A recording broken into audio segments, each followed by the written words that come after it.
Austin, what did you guys do down this stretch there to pull away and seal this game? We just connected as a group. We realized we didn't play very good tonight, and last 4 minutes, I think it was tied at 91 at one point, and we were like, you got to win the game, regardless of how the first, 3 quarters have went. You got to lock in and win the game. You've been in a lot of these situations with LeBron James, right, where you kind of know what to do with each other. Tonight, Luka comes in and obviously adds a whole other element. What did you see from him down the stretch? Yeah, he made some huge plays down the stretch, passing the ball to LeBron. He was incredible tonight. We got to continue to grow, that relationship with the whole unit. But it's always good to win. Now, what was it like for you going against Max Christie? I know you guys got tight. AD is on the bench, and just all the kind of emotion in the building. Yeah, it's great. I love those 2 guys. We spent a lot of time together. We went to war together many a times, and I've nothing but love and respect for those guys. I want to see them be successful. Austin Reaves. As Jackson Hayes goes by, last one for you, Austin. You guys are playing some pretty good basketball now for an extended period of time. What's your level of confidence as you move forward into the close of the season here? Very confident. I don't think we're anywhere near what we can be. We got to continue to grow every day. So we'll continue to do that and see where it takes us. Thanks for the time, man. Thank you. LeBron, you've alluded to this a little bit before, but there's kind of a basketball shorthand that maybe Luka and you can understand about the way you see the game. There were a couple elements of that in that final stretch after they tied it at 91. What were you seeing kind of collectively together down the stretch there?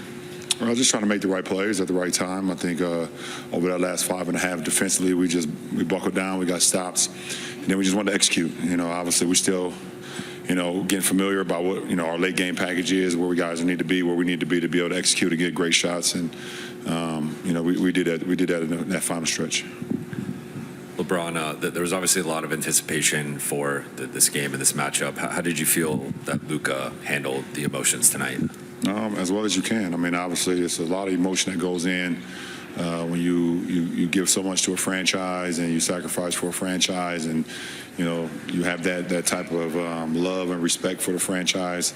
And throughout all the journeys, went to the finals, all that stuff. And he's grown from being an 18, 19-year-old kid to now 25-year-old man and family and all that stuff. So you grow into a family with the franchise. And when you move on or they move on from you, it's very emotional. Obviously, it's very taxing, and it's probably a lot of things that was going on in his head that probably didn't even involve the game itself. So and with that said, I thought he handled it tremendously. LeBron, in the first quarter, the team showed a video honoring Anthony Davis's return, and I know maybe sometimes you're not locked into what's going on the video screen. One, did you see it? And two, how did it hit you, the way obviously the Lakers fans received him upon his return? I definitely saw it. I watched it from start to finish. We know what AD was to this franchise and what he did for this franchise from the moment we got him. To hosting the Larry O'Brien Trophy, to All-Star nods, to we won the in-season tournament, first inaugural in-season tournament, and many dominant nights. Not only in this building but also on the road as well. And obviously, our friendship goes without saying. He was one of my best friends, and it was great to see him get that recognition and him get that moment. LeBron, you had 16 points in the fourth quarter, but I think Dorian had 2. But there was a closeout in the corner, a Gortat screen that got Luka a layup, and that poke away steal. Just what have his sort of intangibles meant to this team as it's kind of redefined itself here over the last 6 weeks or so? Yeah, we knew exactly what we was getting when we got him. We knew we'd get things in the box scores, and then there would be things that didn't show up in the box score. He's just a winning player. He makes winning plays. And like you said, those 3 plays right there down the stretch, the Gortat screen, getting Luka that layup when the game was tied. I drove left on one of my possessions and missed a floater, and he tip-dunked it in, and then be able to get a tip from behind that got us another easy basket. 3 of the biggest plays of the game. So you got guys like Dodo. You just know that he's always going to make winning plays no matter wherever, from the first to the fourth quarter. Hey, Bron, you're no stranger to the emotions of these big games and the pressure. Obviously, completely different circumstances, but playing against Cleveland for the first time after going to Miami comes in mind. What was your advice for Luka tonight? No, I didn't have none, man.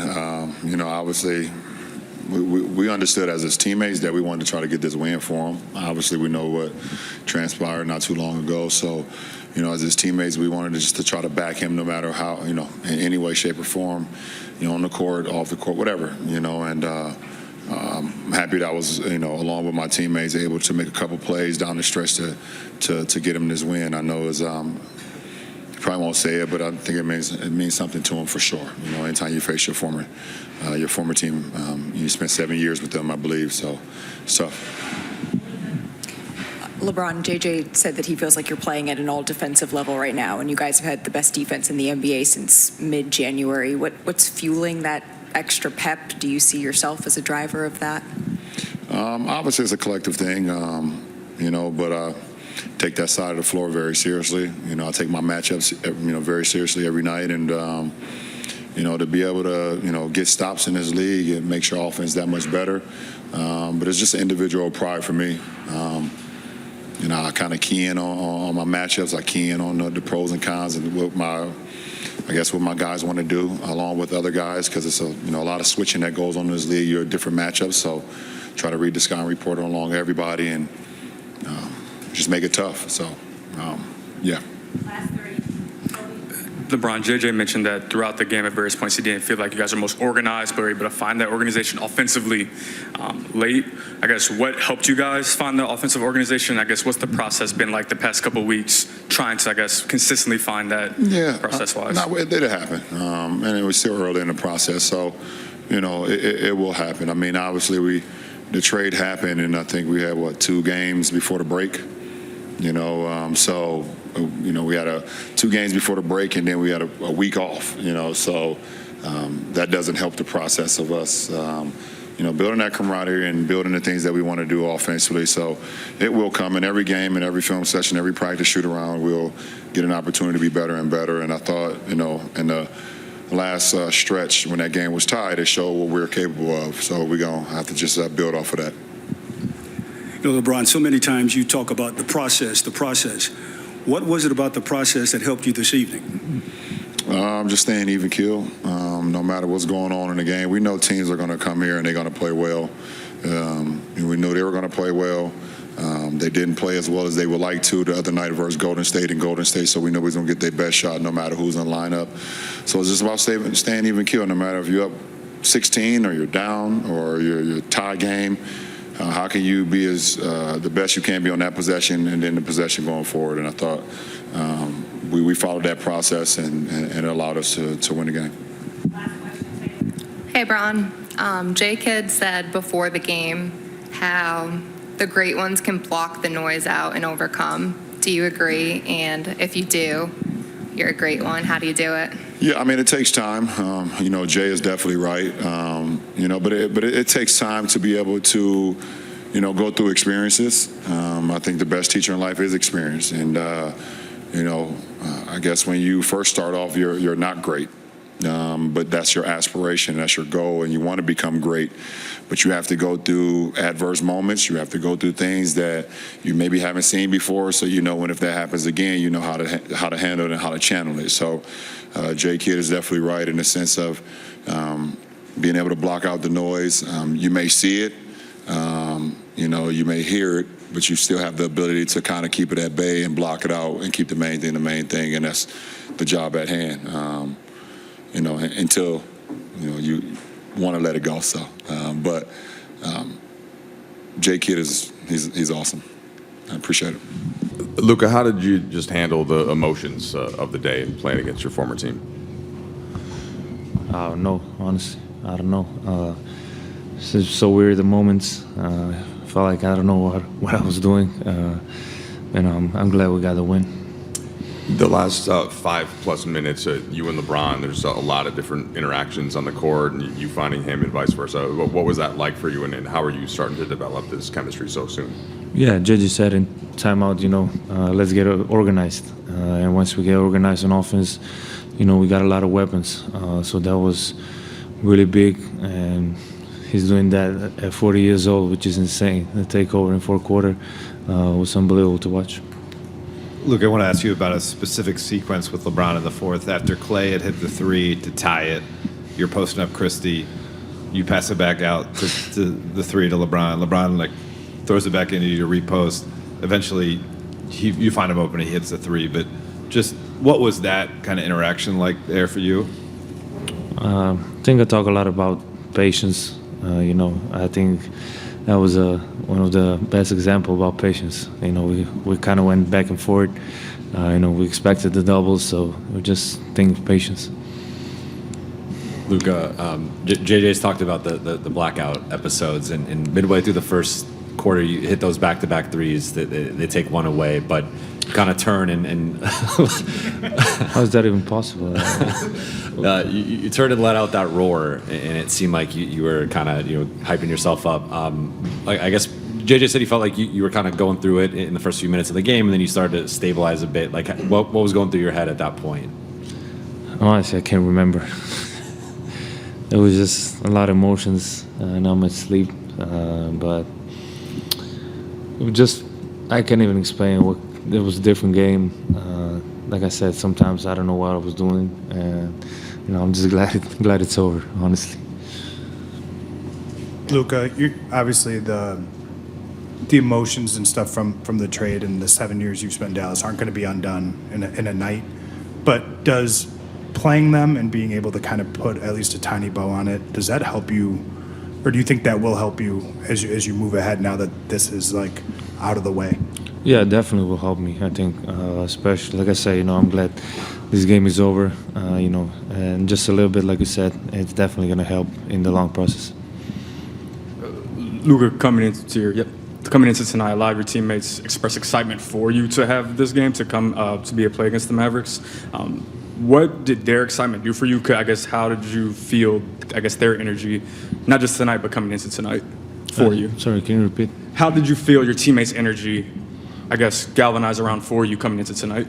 It was great. Like I saw Dodo say, we got his back, and it was amazing. They're trying to push me. I know I didn't play great, but, I'm glad we got the win, and, they're trying to push me more and more. A few weeks into this, what have you learned about playing with LeBron after watching him for all of these years, and also how is the defense growing as a team?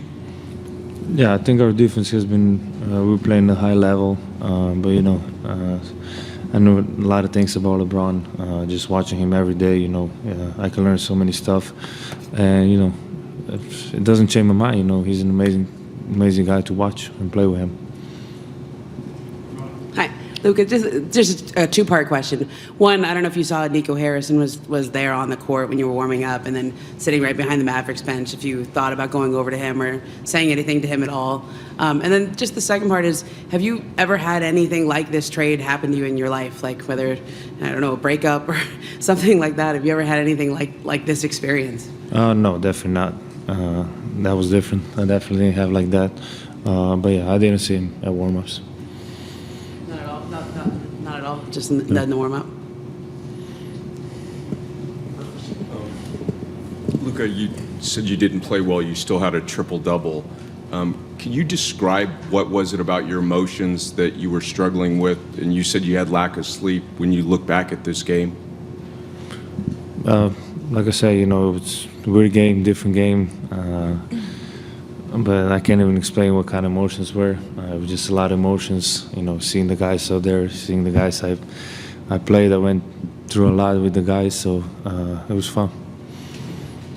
Luka, you have the handshake with Kyrie that you guys had in Dallas to start this game here. You go over to see Derek Lively after the game. Is there a specific moment, maybe with your old teammates, that you can share with us what that was like? I mean, yeah, Kai is my hermano. We go way beyond basketball, so it was good to see those guys. Like I said, we went through wars together, and it was really fun to see them all. Luka, were you looking for some kind of closure with what happened tonight to allow you to move on? And if so, did you feel like you got that?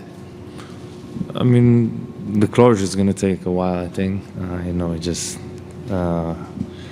it's not ideal, but like I said, I'm glad this game is over. It was a lot of emotions, but we go little by little, and every day is better.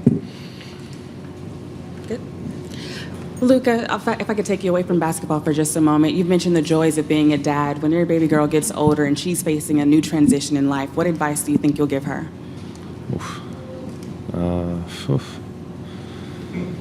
You caught me with that question. I don't know. I would just, support my little girl and anything she do. I'm happy to see her grow up, and I want to be there for her.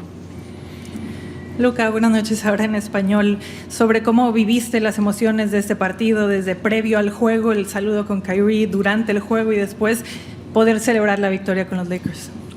Bien, ha sido muchas emociones, seguro, pero bueno, ver los jugadores que he jugado, que he pasado mucho tiempo con ellos, hemos ganado muchísimos partidos, hemos ido through las cosas también duras, así que también estaba feliz de ver esos jugadores que jugué con ellos. Thank you. Didn't do a good job of getting to our spacing throughout the game. Finally got 3 people down the floor, corners filled. Kept going to empty side stuff, wasn't working. Just got spaced, and we got to our proper matchups and all that stuff. I mean, we created good offense at different points in the game when we did that. When we didn't get good offense. But I think overall, like again, Bron just kind of took over that game and felt like he was making a lot of plays with the ball and made some plays that don't show up on box score.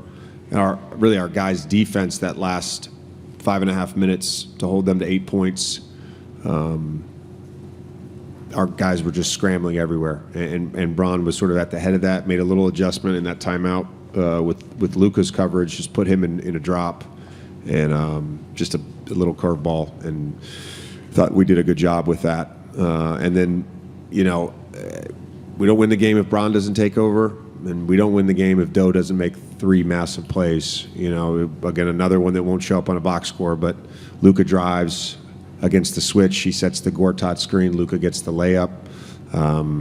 He finally gets an actual dunk on the tip dunk, and not just touching the rim while he puts the ball through. And then the back tap steal on Kyrie that led to a Rui basket. So I just thought, he led the charge down the stretch of just making winning basketball plays. JJ, how do you feel like Luka handled the emotions of tonight? I thought he handled it well. Not a great shooting night, but made a lot of plays and had some good defensive plays as well. I just thought, he clearly was worked up to start the game. That's to be expected. But I thought he settled in. But I think some of the stuff with our offensive shooting woes was due to some organization problems and some spacing problems, and that affected everybody, and that affected him as well. JJ, 2 for you to kind of piggyback on what you said about Dorian. Since you've gotten him, there has been kind of, I think, a through line in the overall team's ability and when it comes to the little things. How does he set the tone for that stuff? And did you feel that kind of late on those plays you mentioned? And then I guess secondly, LeBron has been on this run now for a month plus, but defensively he's been one of your best players. How? Again, he defies what's normal. I would say with Doe, occasionally he needs some, what's the opposite of gentle? Harsh, some harsh needling, but he can take it, and then he's right back at it. He normally does a fantastic job of just setting the tone with the toughness. And we had some fun yesterday with the team defining what a banshee is in different cultures, and define what a banshee is in Laker culture. And I think Doe's a banshee. He leads that charge for us and sets the tone with winning basketball plays. And again, this is not an exaggeration. if you watch our basketball team every night, and you've watched our team now for the last 6 weeks or so, LeBron's playing at an all-NBA defense level. He is. And now, people may have perceptions of what he is as a defender. I watch it every night. He doesn't get scored on in isolation if teams do try to target him. He blows plays up. He's always in the right position, shifting, recovering. I think there was this perception of him at this age, like conserving energy.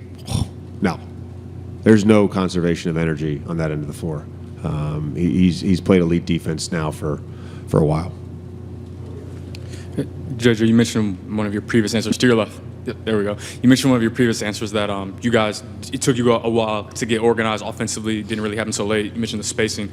How much do you think the way Dallas defended you guys impacted that? And how do you feel like your team handled some of the more aggressive defensive strategies that they put out there, especially more so against Luka, and how the rest of the group handled those?